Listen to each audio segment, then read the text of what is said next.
Film की शुरुआत होती है और हमें एक छोटा बच्चा दिखाया जाता है जिसको एक पत्थर पर लिटाया गया था। उसके इर्द गिर्द जंगली कबीले के लोग नाच रहे थे। इस कबीले का लीडर इस बच्चे को अपने देवता की खातिर मारना चाहता था। इस बच्चे का नाम लिंशु होता है। तभी लिंशु अपने पास एक बहुत ही बड़े काले रंग के पाइथन को देखता है। जैसे ही पाइथन अपना बड़ा सा मुंह खोलकर इसे खाने वाला था तो लिंशु की आँख खुल जाती है। यहाँ से हमें पता चलता है कि लिंशु सपना देख रहा था। दरअसल वो अपने अंकल के साथ एक नदी पर लकड़ी की बनी हुई कश्ती में बैठकर मछलियाँ पकड़ने आया हुआ था। लिंशु अपने सामने धुंध से ढका हुआ एक आइलैंड देखता है। वो अपने अंकल से उस आइलैंड के बारे में पूछता है। उसके अंकल बताते हैं कि यहाँ पर सुना है बहुत बड़े बड़े सांप रहते हैं और इधर इंसानों के ढांचे पड़े हुए मिले हैं। यहाँ पर बहुत ज्यादा खतरा है, हमें जितना हो सके उतना दूर रहना चाहिए। बातें करते हुए लिंशु के अंकल को ख्याल ही नहीं रहा था कि वो मछलियाँ पकड़ रहे हैं। तभी उनके जाल में एक बहुत बड़ा पाइथन आ जाता है। उसको खींचते हुए वो खुद पानी में गिर गए थे। लिंशु बहुत ज्यादा डर जाता है। उसके अंकल पानी से बाहर आ जाते हैं और कहते हैं फिक्र नहीं करो, मैं ठीक हूँ, मैं तो बस मछलियाँ पकड़ने वाले जाल में फंस गया था। मगर अब पानी की लहरें खींचकर उन्हें आइलैंड के पास ले गई थी। लिंशु के अंकल बहुत ज्यादा डर जाते हैं। वो जल्दी से यहाँ से जाने की कोशिश कर रहे थे। तभी जब वो पीछे मुड़कर देखते हैं तो कश्ती पर लिंशु नहीं था, वो गायब हो चुका था। लिंशु के अंकल बहुत ज्यादा डर जाते हैं। वो अपनी कश्ती को लेकर वहाँ से जल्दी जल्दी उसे चलाकर अपने गांव में वापस आ गए थे। वो आकर अब सारी बात के बारे में लिंशु के डैड अपने भाई को बताते हैं, जो सुनकर डर गए थे। वो पूछते हैं कि कहाँ पर छोड़ कर आए हो तुम मेरे बेटे को। उधर हमें लिंशु को दिखाया जाता है जो उसी आइलैंड के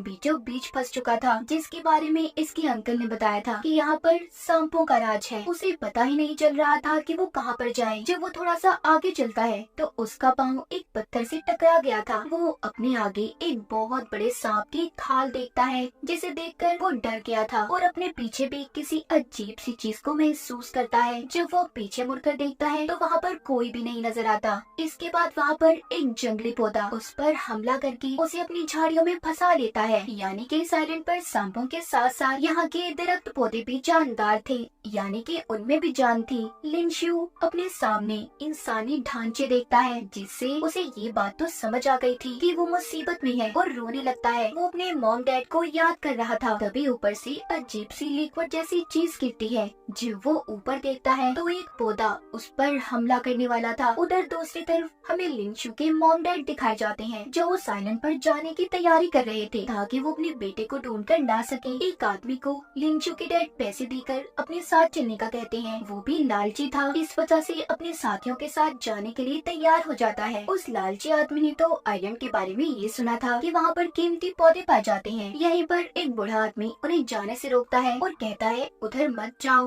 वो आइलैंड कर्स शापित है। उस आइलैंड की हिफाजत एक काले रंग का पाइथन करता है और जो भी वहाँ पर जाता है वो कभी वापस नहीं आया। मगर लिंशु के मॉम डैड और अंकल उसे ढूंढने के लिए अपने साथ कुछ आदमियों को लेकर चले जाते हैं। वो उस बूढ़े आदमी की बात को नहीं मानते। ये अब उस आइलैंड पर पहुँच गए थे। यहाँ पर जो लालची आदमी इनके साथ आया था वो अपने साथियों से कहता है कि यहाँ पर तुम्हें अगर कोई भी कीमती चीज मिले ना तो उसे अपने पास रख लेना चुपके से, हम उन्हें यहाँ से ले जाएंगे। तभी उस लालची आदमी का साथी उसके पास सांप के कुछ अंडे लेकर आता है। वो देखकर उन्हें कहता है ये क्या लेकर आए हो। अब उसका साथी उन अंडों को फेंक कर पैरों में मसल देता है और एक लाल रंग के पौधे के पास जाता है जो उसे बहुत ही खूबसूरत लग रहा था। जब वो उस पौधे को तोड़ने वाला था तो एक काले रंग का बहुत बड़ा पाइथन उस आदमी को एक ही झटके में मार देता है। उसके साथ ही उसकी चीख भी सुनते हैं। वो समझ गए थे कि शायद उसके साथ कुछ बुरा हुआ है। उधर लिंशु की मॉम को उसका गिरा हुआ जूता मिलता है, जिससे उन्हें ये बात तो पता चल गई थी कि लिंशु इसी आइलैंड पर है। तभी इन पर भी उस काले रंग के पाइथन ने हमला कर दिया था। जब भी उससे बचकर भाग रहे थे तो एक जंगली पौधा अपनी झाड़ियों में लपेटकर इन्हें एक गार में गिरा देता है। यहाँ पर लिंशु के अंकल बताते हैं कि मैंने सुना है यहाँ पर इमोर्टल होने का राज छुपा है, यानी कि इंसान अगर उस राज तक पहुँच जाए तो कभी भी नहीं मर सकता। और यही वजह है यहाँ पर रहने वाला पाइथन आने वाले इंसानों को मार देता है। इधर ही लिंशु की भी आवाज आती है। जब ये जाकर देखते हैं तो वो झाड़ियों में लिपटा हुआ था। ये उसको आजाद करवाते हैं। दूसरी तरफ लालची आदमी के साथ ही कुछ अजीब से पौधों को देखते हैं, मगर साथ ही उन्हें वहाँ पर इंसानों के ढांचे भी दिखाई दिए थे। जब वो उन पौधों को तोड़ने घूमने वाले थे वहाँ पर बहुत सारे सांप आ जाते हैं। ये सभी अब अपनी जान बचाकर भागने लगे थे। यहाँ से जाते हुए लिंचू ने एक सांप के अंडे को अपने बैग में रख लिया था। अब सभी वहाँ पर लटके हुए झाड़ियों के सहारे से बाहर निकलने की कोशिश करते हैं। तभी पाइथन एक आदमी को खींचकर मार देता है। अब जब ये सभी बाहर आ गए थे तो लिंचू के डैड उस लालची आदमी से कहते हैं, तुम्हारी लालच हमें मरवाने वाली थी। तभी वो आदमी कहता है, मैं तो यहाँ पर तुम्हारा साथ देने आया था ताकि हम मिलकर तुम्हारे बेटे को ढूंढ सके, और तुम मुझ पर इल्जाम लगा रहे हो और तुम्हारी वजह से मेरे दो अपने साथी मारे गए। उन दोनों की आपस में बहुत बहस हो रही थी। तभी लिंचू के मॉम ने उसके डैड को चुप करवा दिया था। अचानक से वो गिरकर बेहोश हो गई थी। लालची आदमी भी नीचे गिर जाता है। लिंचू के अंकल देखते हैं कि इन दोनों को तो सांप ने काट लिया है, जिस वजह से इनकी ऐसी हालत हो गई है। यानी कि जब वो बचकर उस पाइथन से भाग रहे थे तो उसने इन पर हमला कर दिया था। अब ये इन्हें वापस से अपने गांव में ले आए थे। इनके इर्द गिर्द बहुत से लोग जमा थे। यहाँ पर एक आदमी आता है जो बताता है कि हमारे गांव पर बहुत से सांपों ने हमला कर दिया है। यहाँ पर जितने भी लोग जमा थे सभी सांपों को भगाने के लिए चले जाते हैं। इधर लिंशु की मॉम की हालत भी बहुत खराब थी। वो अपनी मॉम को देखकर रो रहा था। लिंशु की मॉम उसे एक लॉकेट देती है और कहती है, बेटी हमेशा अच्छे इंसान बनकर रहना और नेचर यानी कि कुदरत से प्यार करते रहना। इतना कहकर उसकी मॉम की मौत हो गई थी। कुछ दिन के बाद लिंशु को दिखाया जाता है। एक दिन वो ये नोटिस करता है कि जिस अंडे को वो आइलैंड से लेकर आया था वो टूट चुका है और उसमें से एक सांप निकलकर बाहर आया है। ये कोई आम सांप नहीं था बल्कि एक गोल्डन पाइथन था। वो उसे अपने पास रख लेता है। इन दोनों में काफी अच्छी दोस्ती भी हो गई थी। एक दिन लिंशु के डैड ने उसे गोल्डन पाइथन के साथ खेलते हुए देख लिया था। उन्हें पता चल जाता है कि लिंशु सांप से बातें कर रहा है। वो उसे छोड़ने का कहते हैं, बेटे इसे छोड़ दो, इससे हम सबकी जान को खतरा हो सकता है। मगर लिंशु इस सांप को किसी को भी देना नहीं चाहता था। अब वो नदी किनारे आकर उसी आइलैंड के पास पाइथन को छोड़ देता है जहाँ से लिंशु को इसका अंडा मिला था। वो उसे जाने का कहता है मगर गोल्डन पाइथन भी उससे अलग होना नहीं चाहता था। तभी लिंशु देखता है कि उसके इर्द गिर्द बहुत से सांप आने लगे हैं। मगर जब गोल्डन पाइथन पानी में चला गया था तो सभी सांप भी वहाँ से चले जाते हैं। उधर गांव में सभी लोग लिंशु को ढूंढ रहे थे। वो उसे ढूंढते हुए उसी नदी किनारे आ जाते हैं। लेकिन अचानक से एक आदमी को न जाने क्या हो गया था, वो बेहोश होकर नीचे गिर जाता है। इसके बाद यहाँ से हमें 10 साल बाद का सीन दिखाया जाता है। लिंशु अब बड़ा हो चुका था। वो एक प्राइवेट क्लिनिक में बायोलॉजिस्ट था, यानी कि पौधों और जानवरों पर रिसर्च करता था। वो उन सिंबल्स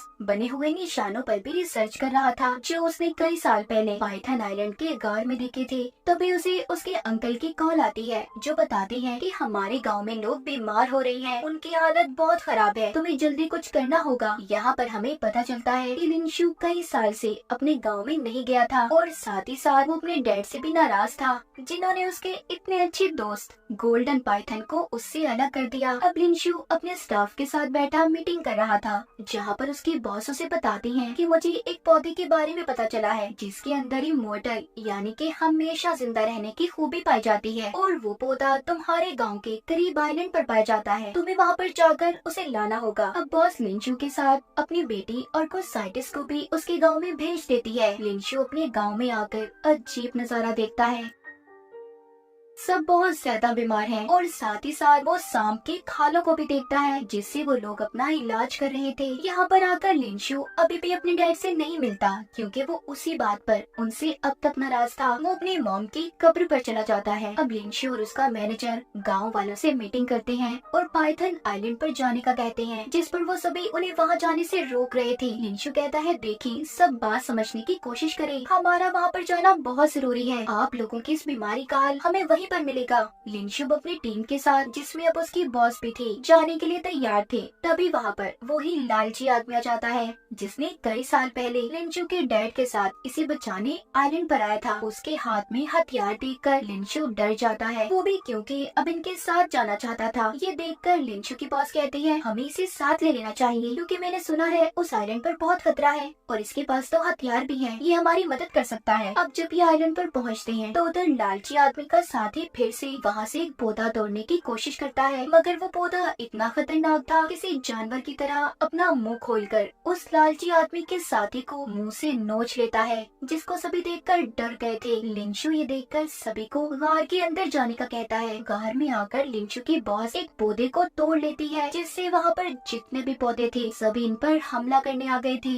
अब ये यहाँ से सभी बचकर भागते हैं। इसी दौरान लिंशु और बॉस की बेटी अपने ग्रुप से अलग हो गए थे। उधर दूसरी तरफ बाकी के लोग अपनी जान बचाते काले रंग के पाइथन के गार में आ जाते हैं। अब वो पाइथन आहिस्ता आहिस्ता इनके तरफ बढ़ रहा था। लालची आदमी उस पर गोली चलाकर उसे मारने की कोशिश करता है, जिससे पाइथन मरा तो नहीं था, मगर अब उसे और ज्यादा गुस्सा आ गया था। वो इनको खाने के लिए बड़ा सा खौफनाक तरीके से मुंह खोलता है, जिस वजह से ये सभी अब डर कर वहाँ से भाग रहे थे। उधर दूसरी तरफ लिंशु को गोल्डन पाइथन मिलता है, जो इसने कई साल पहले नदी में छोड़ दिया था। उस गोल्डन पाइथन ने भी इसे पहचान लिया था। वो उसे कुछ भी नहीं कहता। लिंशु यहाँ पर बॉस की बेटी को बताता है, इस पाइथन से हमें कोई खतरा नहीं है। तभी वो गोली की आवाज सुनकर वहाँ से चला गया था। इधर अब लिंशु को भी वही निशान नजर आते हैं जिन पर ये रिसर्च कर रहा था। उसे समझ आ जाती है कि ये निशान यहाँ पर रहने वाले कबीले के लोगों से जुड़े हुए हैं, यानी कि यहाँ पर रहने वाले कबीले के लोग भी इमोर्टल हमेशा जिंदा रहने के बारे में पता लगा रहे थे। तो अब वो सिंबल्स निशान देखकर इसे पूरी कहानी पता चलती है कि हजारों साल पहले यहाँ पर आसमान से मीटरॉइड्स यानी कि टूटता हुआ तारा गिरा, जिसकी गर्मी की वजह से यहाँ पर ये पौधे पैदा हुए जो इंसानों की तरह जानदार हैं। उनकी रिसर्च के मुताबिक अगर ये पौधा कोई इंसान खा ले तो हमेशा जिंदा रह सकता है। इसका टेस्ट कबीले वालों ने इंसानों पर भी किया था, मगर जिसका नतीजा अच्छा नहीं निकला। अब ये आखिरी बनी हुई तस्वीर में कबीले वालों को सांपों को चूमता हुआ देखता है। उधर दूसरी तरफ लिंचू की बॉस ने एक पौधे को हाथ लगा लिया था, जिससे अब वो पौधा भी उन पर हमला कर देता है। काले रंग का पाइथन भी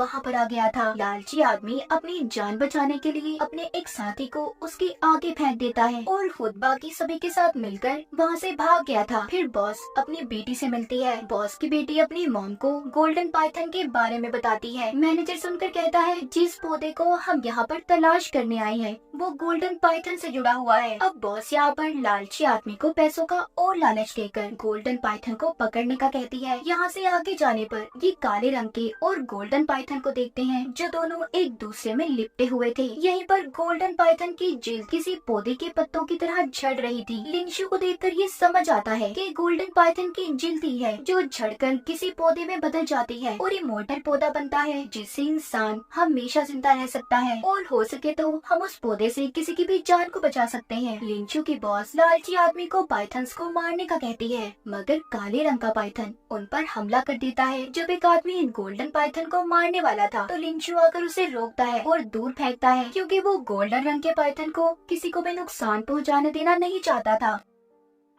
उधर एक काले रंग का पाइथन आकर अचानक से लिंशु को काट लेता है। उसका जहर अब उसके जिस्म में फैलने लगा था। यहाँ पर गोल्डन पाइथन आकर लिंशु के जख्म को छूकर उसे ठीक कर देता है और इसी बात का फायदा उठाकर लालची आदमी ने गोल्डन पाइथन के सर में गन को मारकर उसे बेहोश कर दिया था। काले रंग का पाइथन भी सब पर हमला कर देता है। वो बॉस की बेटी को मारने ही वाला था तो यहाँ पर लिंशु ने आकर उसे बचा लिया था। काले रंग का पाइथन उन्हें मारने के चक्कर में वो तो उस झाड़ियों वाले पौधे से टकरा जाता है, जिसने अब उसे जकड़ लिया था। लिंशु और बॉस की बेटी किसी तरह से गार से बाहर आ गए थे। वहाँ पर आकर लिंशु को वही पौधा मिलता है जिसको लेने ये यहाँ पर आए थे, जिससे किसी को भी बचाया जा सकता था और हमेशा जिंदा रहने की ताकत थी। वो उसे तोड़कर अपनी जेब में रख लेता है। उधर मैनेजर बॉस को कहता है कि अगर तुम्हें इमोर्टल होना है तो तुम्हें गोल्डन पाइथन को खाना होगा। ये बात सुनकर लालची आदमी गोल्डन पाइथन को मारने जाता है, मगर वो उसे ही जकड़ कर काट लेता है। लालची आदमी अब मरने वाला था। तभी लिंशु को यहाँ पर अपनी मॉम की बात याद आती है कि किसी का भी बुरा कभी मत करना। ये सोचकर वो उस पौधे को जो उसने तोड़ा था लालची आदमी को खिला देता है, मगर वो उस पौधे का पत्ता खाते ही लिंशु पर हमला कर देता है, क्योंकि उसकी ताकत 100 गुना बढ़ गई थी। अब लिंशु के डैड और अंकल भी उसे बचाने के लिए उस आइलैंड पर आ गए थे। वो उस लालची आदमी पर हमला करते हैं। तभी दोबारा से गोल्डन पाइथन ने आकर लालची आदमी को जकड़ लिया था, मगर अब वो उस पत्ते को खाने की वजह से इतना ताकतवर हो गया था कि गोल्डन पाइथन को चीर कर उसका खून पी जाता है, जिससे अब वो और भी ताकतवर हो गया था। वो लालची आदमी बताता है कि गांव में भी बीमारी मैंने ही फैलाई थी ताकि मैं गांव वालों से पैसे कमा सकूं। इतना कहकर वो लिंशु पर दोबारा से हमला करता है, मगर इस बार लिंशु के डैड अपने बेटे को बचाने आगे आ गए थे। चाकू लगने की वजह से उनकी फौरन मौत हो जाती है। अब लालची आदमी के जिस्म में जलन होने लगी थी। यहीं पर लिंशु को कबीले के गायब होने की वजह पता चलती है। उन्होंने भी पौधे को खाकर सांप के खून को पी लिया था, जिससे उन सभी की मौत हो गई। वो लालची आदमी उस पौधे और खून की वजह से पागल हो गया था, सभी को मारने लगता है। बॉस अपनी बेटी को लेकर यहाँ से जाने लगती है, मगर वो जाने से मना कर देती है क्योंकि वो लिंशु को पसंद करने लगी थी और उसे बचाने की कोशिश भी करती है। बॉस की बेटी के आने से पहले लालची आदमी ने लिंशु पर गोली चला दी थी, मगर लिंशु उससे बच जाता है क्योंकि गोली उसके जिस्म में रखी हुई तावीज पर लगती है जो उसकी मॉम ने उसे दिया था। अब अचानक से यहाँ पर काले रंग का पाइथन आ जाता है, जिसने लालची आदमी को एक ही झटके में निगल लिया था। ये आइलैंड अब पूरी तरह तबाह होने लगा था। अब यहाँ पर जख्मी हालत में गोल्डन पाइथन भी आ जाता है, जो लिंशु को यहाँ से जाने का रास्ता दिखा रहा था। ये सही सलामत बचकर सभी नदी के किनारे आ जाते हैं। यहाँ पर लिंशु अब उस गोल्डन पाइथन को वही पौधा खिलाने का फैसला करता है, मगर उसके बॉस ऐसा नहीं चाहती थी। वो उसे वो पौधा लेने का कहती है, जिसके बदले में वो उसे बहुत से पैसे देंगी, मगर लिंशु उसकी लालच में नहीं आता और उस गोल्डन पाइथन को वो पौधा खिला देता है। जिसके बाद ये सभी वहाँ से अपनी कश्ती में बैठकर जाने लगते हैं। वो पौधा खाने की वजह से गोल्डन पाइथन की हालत में भी सुधार आने लगा था, मगर वो लिंशु से अलग होने पर बहुत दुखी था। जिसके बाद कहानी के आखिर में हमें दिखाया जाता है लिंशु और बॉस की बेटी मिलकर गांव वालों का इलाज करते हैं और बाद में इन्होंने यहीं पर रहने का फैसला कर लिया था, और जिसके साथ ही ये फिल्म की कहानी यहीं पर खत्म हो जाती है।